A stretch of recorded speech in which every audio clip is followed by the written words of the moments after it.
My channel. I hope आप सब अच्छे होंगे। आज के इस लेक्चर में हम बात करने वाले हैं एंडोक्राइन सिस्टम के बारे में। एंडोक्राइन सिस्टम एक ऐसा सिस्टम है जो आपकी बॉडी के मेटाबॉलिज्म को कंट्रोल करता है, आपकी बॉडी में एनर्जी लेवल को कंट्रोल करता है, रिप्रोडक्शन को कंट्रोल करता है, आपकी बॉडी की ग्रोथ एंड डेवलपमेंट को कंट्रोल करता है। अगर इतने सारे फंक्शंस कंट्रोल करता है तो सोचिए ये आपकी बॉडी में कितना ज़्यादा इंपॉर्टेंट होगा। अब इतने सारे फंक्शंस कैसे कंट्रोल होते होंगे, तो कोई तो सिग्नल्स भेजने पड़ते होंगे, तो कोई ना कोई टारगेट ऑर्गन्स होंगे जिनको ये पहले सिग्नल्स देता होगा, फिर वो सिग्नल्स को रिसीव करने के बाद अपने एक्शंस को परफॉर्म करते होंगे। तो आज इस लेक्चर में हम यही सब बातें डिस्कस करने वाले हैं। तो चलिए शुरू करते हैं। आज के इस लेक्चर में हम बात करने वाले हैं एंडोक्राइन सिस्टम के बारे में और उसके अंदर मौजूद डिफरेंट ऑर्गन्स के बारे में। अब जो एंडोक्राइन सिस्टम है उसमें काफी सारे ऑर्गन्स प्रेजेंट हैं जिनको हम बोलते हैं ग्लैंड्स। अब इनको एंडोक्राइन ग्लैंड्स क्यों बोला जाता है?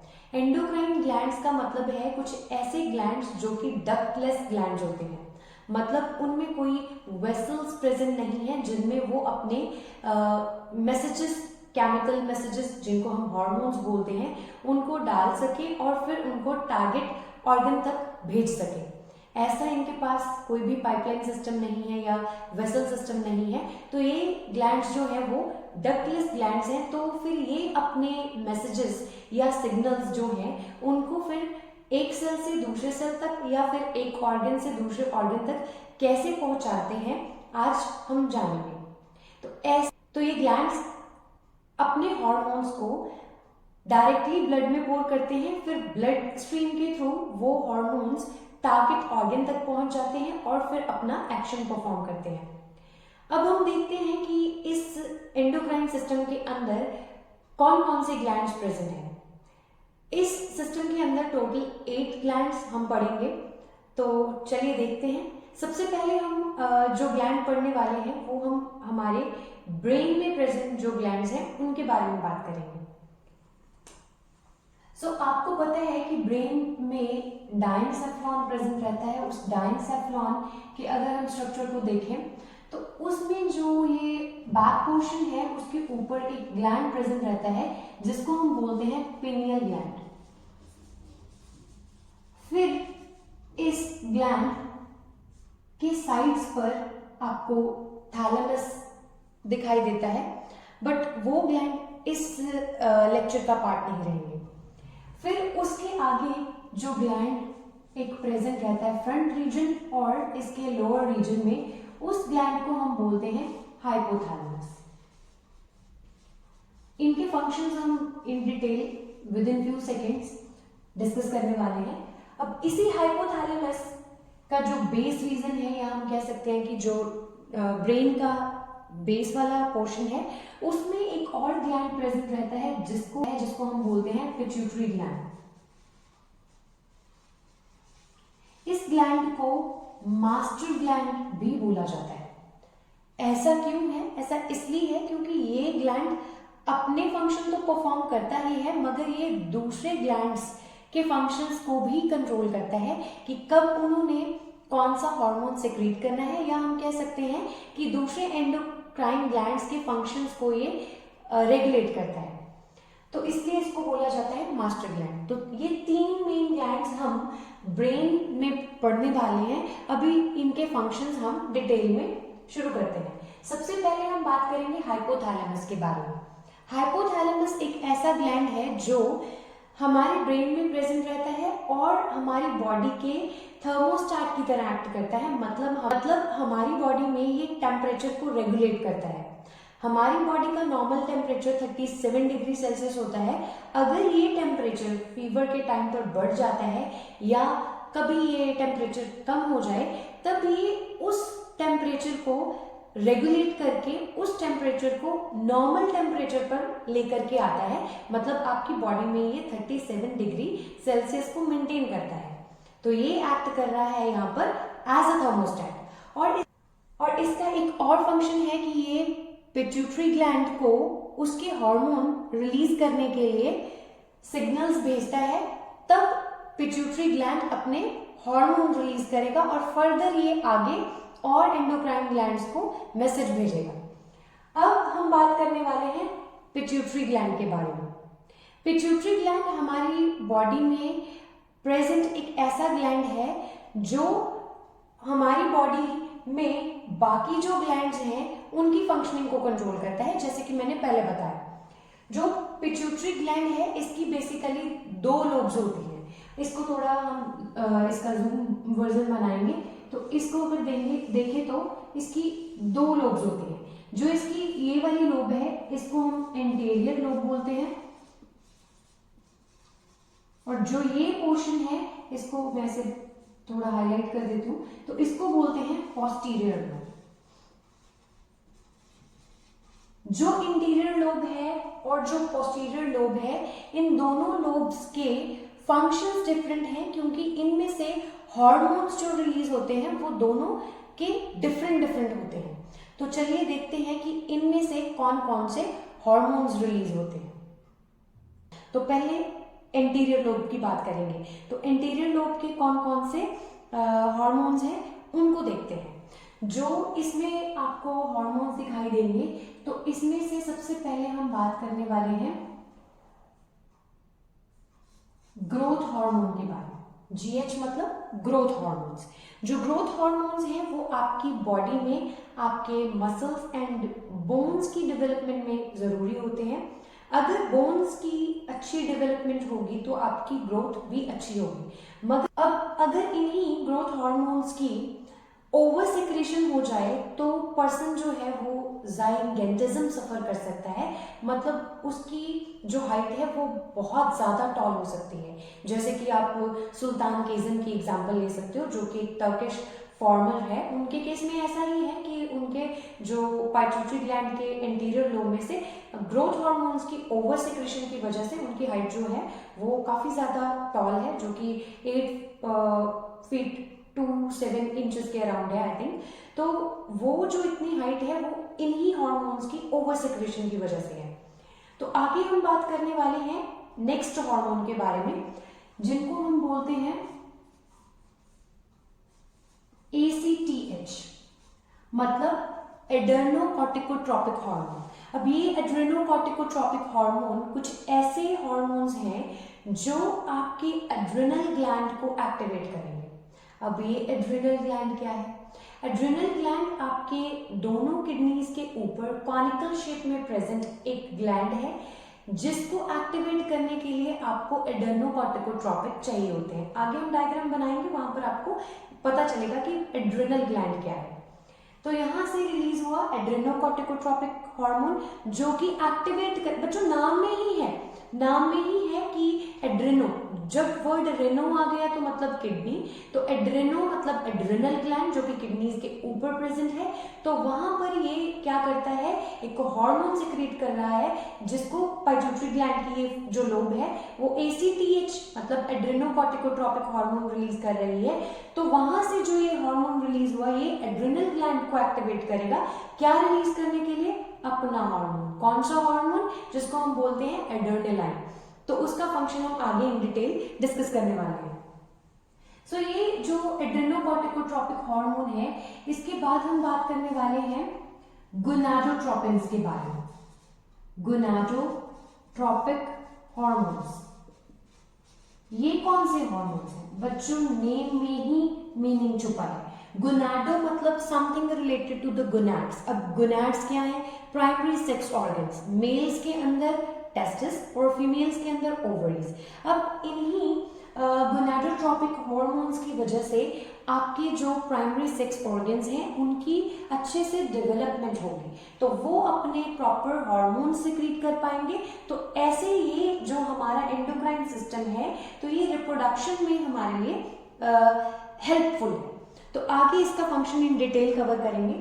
फिर यहाँ से 2 हार्मोन्स इसके अंदर हमें पढ़ने हैं।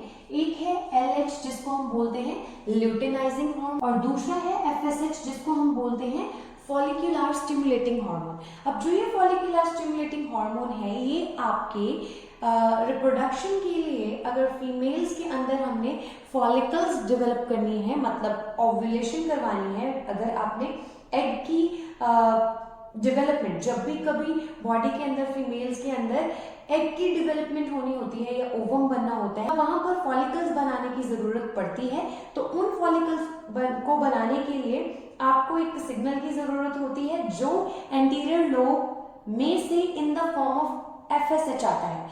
और वैसे ही जो ये LH है जिसको हम ल्यूटेनाइजिंग हार्मोन बोलते हैं, वो हार्मोन स्पर्म की सिंथेसिस के लिए जरूरी है। तो आगे हम देखेंगे कि कहां पर ये चाहिए होता है। तो उसके बाद हम बात करने वाले हैं एक और हार्मोन के बारे में जिसको हम बोलते हैं प्रोलैक्टिन। अब बच्चों प्रोलैक्टिन, लैक्टिन वर्ड से आपने याद कर लेना है लैक्टोज के बारे में। लैक्टोज क्या है? एक शुगर जो कि प्रेजेंट होती है मिल्क के अंदर। अब भाई एंडोक्राइन सिस्टम में मिल्क का क्या काम? अब बच्चों जब भी कभी एक मदर एक चाइल्ड को बर्थ दे रही होती है या बर्थ देती है, तो उसके प्रेगनेंसी के इमीडिएट आफ्टर, चाइल्ड के बर्थ के इमीडिएट आफ्टर क्या होता है, वहां पर मैमरी ग्लैंड्स में से मिल्क की सिक्रीशन होना शुरू हो जाती है। तो ये सिक्रीशन कैसे होती है? ये सिक्रीशन होती है प्रोलैक्टिन की वजह से, जो कि मैमरी ग्लैंड्स की डेवलपमेंट में भी जरूरी है और साथ ही के साथ ये प्रोलैक्टिन मैमरी ग्लैंड्स की डेवलपमेंट और मिल्क सिक्रीशन के लिए जरूरी है। तो ये, और आगे हम बात करने वाले हैं यहां से ही एक और हार्मोन के बारे में जिसको हम बोलते हैं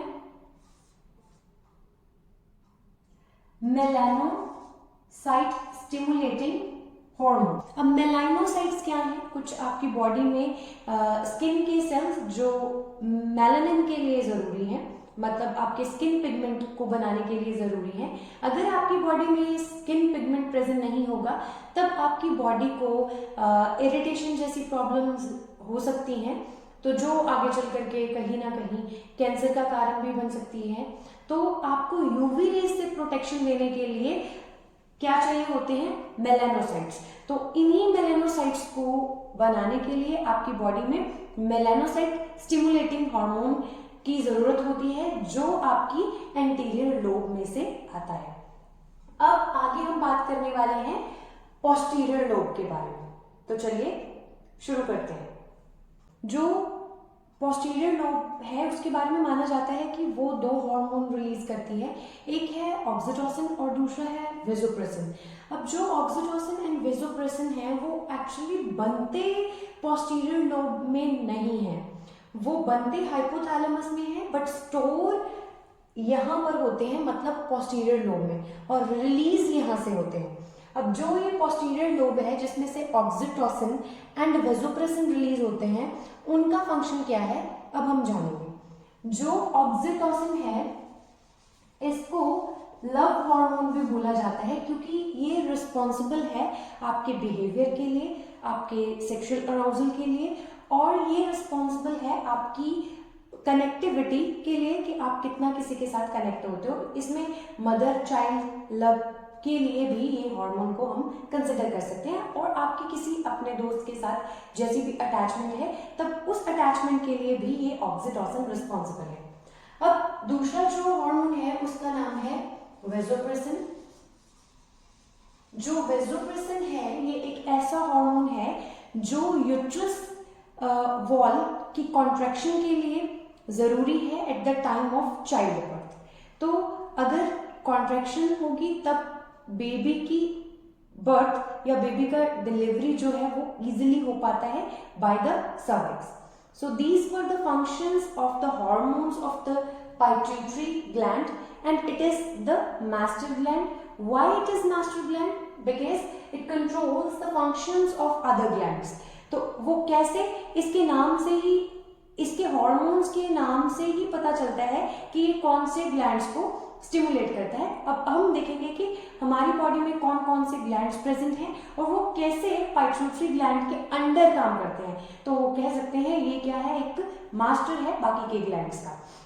तो चलिए करते हैं शुरू। यहाँ तक हमने कवर कर लिया है, बट यहाँ पर एक ग्लैंड अभी भी बाकी है जिसको हम बोलते हैं पीनियल ग्लैंड।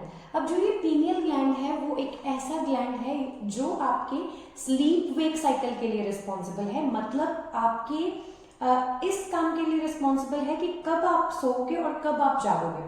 अब ये ग्लैंड जो है वो रात के समय में, मतलब अंधेरे के समय में ही एक्टिवेट होता है और ये एक स्पेशल हार्मोन सेक्रेट करता है जिसको हम बोलते हैं मेलाटोनिन। इस मेलाटोनिन हार्मोन की वजह से आपका जो स्लीप वेक साइकिल है वो कंट्रोल होता है। अब अगर आप रात के समय में ब्राइट लाइट का एक्सपोजर लेते हो या फिर आप ज़्यादा देर तक मोबाइल की ब्लू रेज का एक्सपोजर लेते हो, तब ये ग्लैंड जो है वो एक्टिवेट नहीं हो पाता और आपकी नींद जो है वो थोड़े टाइम के लिए जो है, तो आपकी नींद जो है वो कुछ टाइम के लिए डिले हो जाती है। तो ट्राई करिए जल्दी सोने की, वैसे वो ऐसा हो नहीं पाता। तब आगे हम बात करने वाले हैं फर्दर ब्रेन के आगे जो ग्लैंड्स प्रेजेंट हैं उनके बारे में। अब नेक रीजन में एक बटरफ्लाई की शेप में ग्लैंड प्रेजेंट होता है जिसको हम बोलते हैं थायराइड ग्लैंड। कभी कभी आपने सुना होगा कि जो प्रेग्नेंट वुमेन हैं उनमें एक बात बहुत कॉमन रहती है कि ये बोला जाता है कि आफ्टर प्रेगनेंसी या ड्यूरिंग प्रेगनेंसी उनमें थायराइड की कंडीशन एस्टैब्लिश हो गई या उनको थायराइड हो गया। पहली बात तो ये कि थायराइड कोई बीमारी नहीं है। थायराइड एक ग्लैंड है जिसमें से हार्मोन रिलीज होने की वजह से आपकी बॉडी में दो कंडीशंस अराइज हो सकती हैं। पहला तो ये है कि अगर थायराइड ग्लैंड में से दो हार्मोन T3 एंड T4 में से T4 हार्मोन, जिसको थायरॉक्सिन हार्मोन बोला जाता है, ओवर या अंडर सिक्रेशन रहती है, तब वहां पर दो जो कंडीशंस हैं वो अराइज हो सकती हैं बॉडी में। एक, जब ओवर सिक्रेशन हो रही है तब हाइपरथायरॉयडिज्म की कंडीशन हो सकती है, और जब अंडर सिक्रेशन है थायरॉक्सिन की तो वहां पर हाइपोथायरॉयडिज्म की कंडीशन अराइज हो सकती है।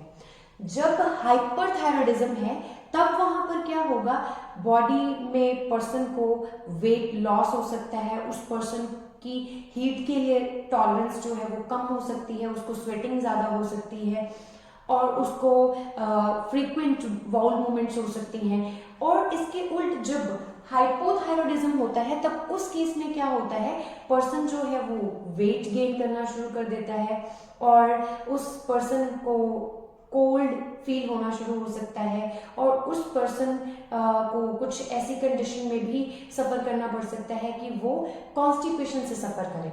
और इस कंडीशन में जो जनरली वुमेन होती हैं उनके केस में मेंस्ट्रुअल साइकिल डिस्टर्ब रहना शुरू हो जाता है या फिर पीरियड्स का हैवी फ्लो रहता है। तो एक और कंडीशन हाइपरथायरॉयडिज्म के केस में आएगी।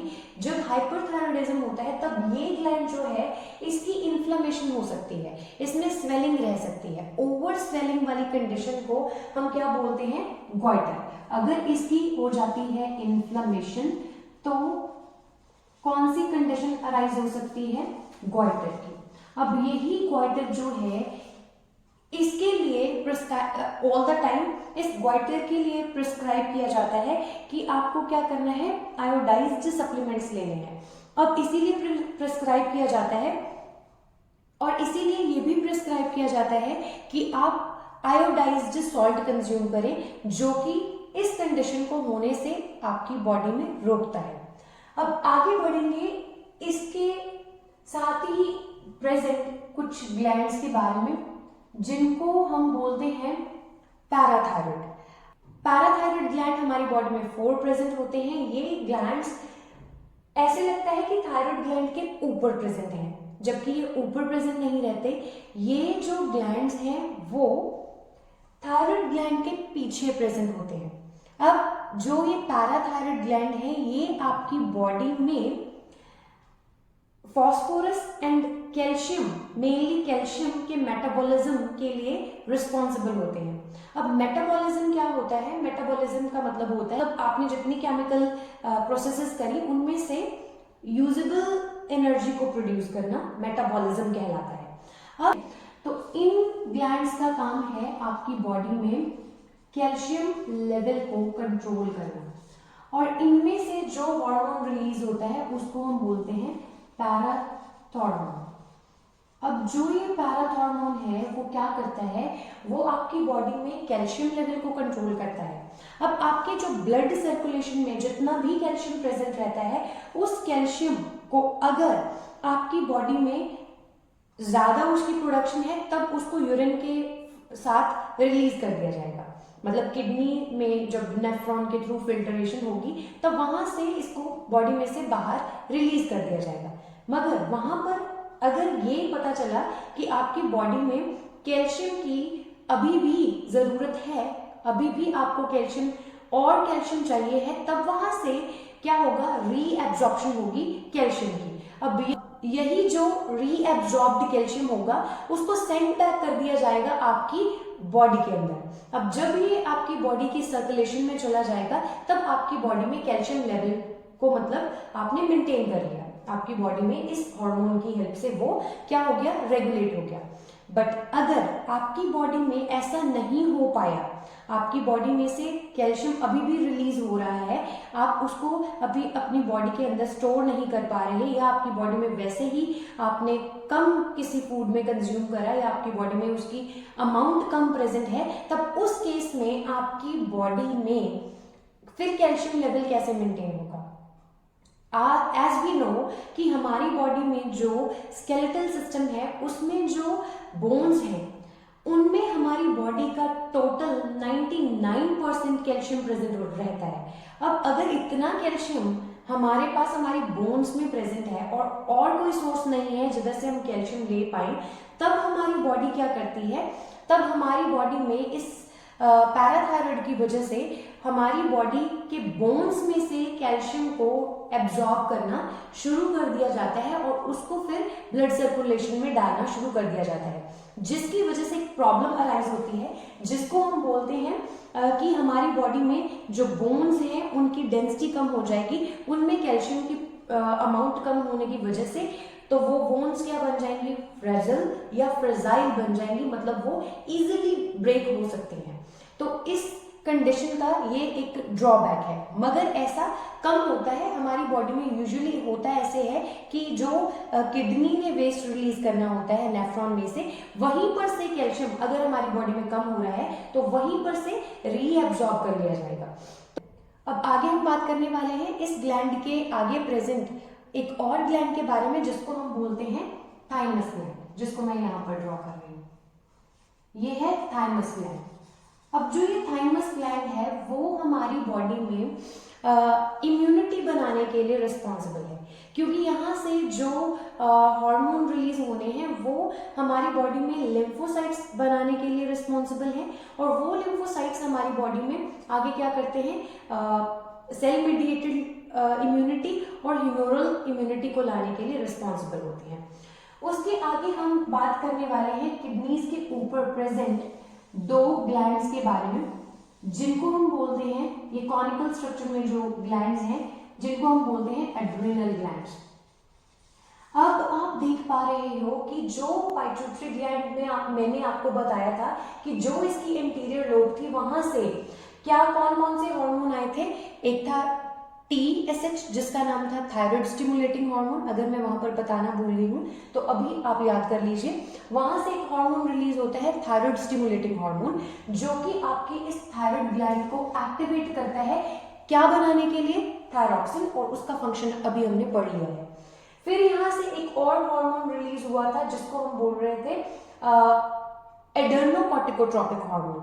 अब वो एडर्नोकॉर्टिकोट्रोपिक जो हार्मोन यहाँ पर आया था, अब वो इस एड्रिनल ग्लैंड को एक्टिवेट करेगा कि यहां से क्या रिलीज हो जाए, यहां से रिलीज हो जाए एड्रेनालाइन हार्मोन, या जिसको हम एपिनेफ्रिन बोलते हैं। अब जो ये एड्रेनालाइन हार्मोन है वो आपको स्ट्रेस की सिचुएशन के साथ फाइट करने में या कोप अप करने में हेल्प करता है। इमेजिन करिए आप किसी स्ट्रेस सिचुएशन है, आपको टेस्ट नहीं आता, आप टीचर के आगे खड़े हो, आपको डर लग रहा है कि अब तो मार पड़नी है, या आपने घर में कुछ तोड़ फोड़ डाला है, अभी डर लग रहा है कि पापा आएंगे तो मार पड़ेगी, तब अभी पापा के सामने आप खड़े हो, अब बस दे रही है, आपको चप्पल आने वाली है या आपको चपेट पड़ने ही वाला है, तब उस सिचुएशन में जो आपकी स्ट्रेस की कंडीशन होती है उसके साथ कोप अप करने के लिए आप फील कर पाते हो कि आपकी जो हार्ट रेट होती है उस टाइम पे बढ़ रही होती है, आपका वीपी राइज हो रहा होता है, आपको स्वेटिंग हो रही होती है। तो ऐसा आपकी बॉडी में क्यों हो रहा होता है, ऐसा आपकी बॉडी में इस ग्लैंड की वजह से हो रहा होता है। वहां पर आप इमरजेंसी सिचुएशन में हो तो वहां पर एक हार्मोन रिलीज हो रहा है जिसको हम एड्रेनालाइन हार्मोन बोलते हैं, जिसको हम इमरजेंसी हार्मोन भी बोल रहे हैं। उसकी रिलीज होने की वजह से ये सारी कंडीशंस अराइज होते हैं और आप स्ट्रेस के साथ कोप अप कर पाते हो। और ऐसा तब भी हो सकता है जब आपके पीछे कोई मैड डॉग्स पड़ जाए, तब इमेजिन करिए आपके पीछे पिटबुल जैसा कोई डॉग एकदम से आ गया और फिर हमारी क्या ही हालत होगी, तो वो हम इमेजिन कर सकते हैं। तब हमारी बॉडी में इस हार्मोन की वजह से हम वहां से या तो भाग जाएंगे या फिर वहीं पर उसके साथ फाइट करेंगे। फाइट करना तो मुमकिन नहीं है मगर हम वहां से भाग जाएंगे। तो ऐसी सिचुएशन के साथ कोप अप करने के लिए आपको चाहिए ये इमरजेंसी हार्मोन। यहाँ पर बच्चों क्वेश्चन बनता है कि आपकी बॉडी में इमरजेंसी हार्मोन कौन सा है और वो आपको कैसे स्ट्रेस की सिचुएशन के साथ हेल्प करने में, कोप अप करने में आपको हेल्प करता है। तो आगे हम बात करने वाले हैं गोनाडोट्रोपिन के बारे में, मगर उससे पहले हम एक और ग्लैंड के बारे में बात करने वाले हैं जिसको हम बोलते हैं पैंक्रियास, जिसका बड़ा अच्छा सा रोल है, जिसके ऊपर आपको फुल फ्लेज 2 या 3 नंबर में क्वेश्चन पूछा जाता है कि कैसे आपकी बॉडी में ब्लड ग्लूकोज लेवल को रेगुलेट किया जाता है। जो हमारी बॉडी में ये ग्लैंड प्रेजेंट है जिसको हम पैंक्रियास बोल रहे हैं, तो ये ग्लैंड जो है वो आपकी बॉडी में ब्लड शुगर लेवल को कंट्रोल करने में आपकी हेल्प करता है, क्योंकि यहाँ से 2 हार्मोन रिलीज होते हैं। एक होता है बच्चों इंसुलिन और दूसरा है ग्लूकागॉन। अब जो इंसुलिन है वो ग्लूकागॉन से डिफरेंट काम करता है। वो कैसे कि जो अगर आपकी बॉडी में ब्लड शुगर लेवल हाई है, if blood sugar is high, तो उस कंडीशन में क्या होगा, ग्लूकोज को, आपने सुना है कि जो ग्लूकोज है हमारी बॉडी में किस फॉर्म में स्टोर होता है, in the form of glycogen, और जो प्लांट्स हैं उनके केस में in the form of starch. अब हम एज अ ह्यूमन जब बात कर रहे हैं तो हम बात करेंगे कि जो ग्लूकोज है जब उसका लेवल हमारी बॉडी में ब्लड के अंदर बढ़ जाता है तब उसको रिड्यूस करने के लिए एक हार्मोन पैंक्रियास में से आता है जिसका नाम है इंसुलिन। अब ये इंसुलिन क्या करता है बच्चों, ये कन्वर्ट कर देता है ग्लूकोज को इन ग्लाइकोजन, जिसको फिर आपकी बॉडी में स्टोर कर दिया जाता है मसल सेल्स में या फिर लिवर में। तो फिर वहां से जो ग्लाइकोजन है, अब जब आपने, तो ये ग्लूकोज को इंसुलिन की हेल्प से आपने जब ग्लाइकोजन में कन्वर्ट कर दिया, तब ग्लूकोज का अल्टीमेटली आपके ब्लड में लेवल डाउन हो जाएगा। अब अगर आपको फिर से आपकी बॉडी में ब्लड शुगर लेवल की कमी महसूस हो रही है, तब वहां पर आपकी बॉडी क्या करती है, फिर से पैंक्रियास में से एक हार्मोन रिलीज करेगी, तो जो आपकी इस स्टोर्ड ग्लाइकोजन को फिर से चेंज करेगा, किसमें, इस ग्लाइकोजन को चेंज कर देगा किसमें, ग्लूकोज में। तो वो कौन सा हार्मोन है बच्चों, वो है ग्लूकागॉन। प्लीज नाम में कंफ्यूज मत होना, इसका नाम है ग्लूकागॉन। बच्चों ऑन एंड एन में ध्यान दे लेना, ये है ग्लाइकोजन और ये है ग्लूकागॉन। अब जो ग्लूकागॉन है वो ग्लाइकोजन के ऊपर एक्ट करता है और उसको चेंज कर देता है ग्लूकोज में, और फिर से आपकी बॉडी में क्या हो जाएगा, ब्लड शुगर लेवल इंक्रीज हो जाएगा। So this was how your pancreas control blood sugar level और रेगुलेट्स ब्लड शुगर लेवल। आगे हम बात करने वाले हैं गोनाडोट्रोपिक हार्मोन्स के बारे में, जो आपके पिट्यूटरी ग्लैंड ने रिलीज करे थे। तो अब जो गोनाडोट्रोपिक हार्मोन रिलीज करे थे पिट्यूटरी ग्लैंड ने, तो वो कौन कौन से थे, LH एंड FSH। अब वो कहाँ पर काम करने वाले हैं, वो आपके मेल्स के अंदर टेस्टिस में और फीमेल के अंदर ओवरीज में। तो बच्चों मैं यहाँ पर आपको पहले फीमेल का स्ट्रक्चर बताने वाली हूँ, फिर मैं आपको साथ ही के साथ मेल का स्ट्रक्चर भी बताने वाली हूँ। अभी आप देख पा रहे हो कि ये है फीमेल रिप्रोडक्टिव सिस्टम, जिसमें ये आपको फिंगर लाइक प्रोजेक्शंस में होल्ड हुआ एक स्ट्रक्चर दिखाई दे रहा है, जिसको हम बोलते हैं ओवरी, और जिसमें से एग्स रिलीज होते हैं। अब ये ओवरी में जब फॉलिकल्स बनने होते हैं, तब वहां पर आपको रिक्वायर्ड होता है फॉलिकुलर स्टिमुलेटिंग हार्मोन, जो किसने रिलीज किया था, आपके पाइट्यूटरी ग्लैंड के इंटीरियर लोब में। वो फॉलिकुलर स्टिमुलेटिंग हार्मोन यहाँ पर फॉलिकल्स की डेवलपमेंट के लिए ज़रूरी है, सो दैट आगे चल करके वहाँ से ओव्यूलेशन हो सके और एग जो है वो यहाँ पर फैलोपियन ट्यूब में रिलीज हो सके, तो वहाँ पर ये ज़रूरी है। और जो LH है वो आगे हेल्पफुल है किसमें, स्पर्म्स की सिंथेसिस में in the case of males, तो वहाँ पर ये एक हार्मोन रिलीज करवाता है जिसको हम बोलते हैं टेस्टोस्टेरोन, और वहां पर ये एंड्रोजन भी रिलीज करवाता है। तो आगे जो ओवरीज के केस में हमने फॉलिकुलर स्टिमुलेटिंग हार्मोन पढ़ा था, वहां पर आपको रिक्वायर्ड रहेंगे साथ ही के साथ एस्ट्रोजन एंड प्रोजेस्टेरोन, जो कि रिप्रोडक्शन के लिए बहुत जरूरी है। So these were endocrine glands.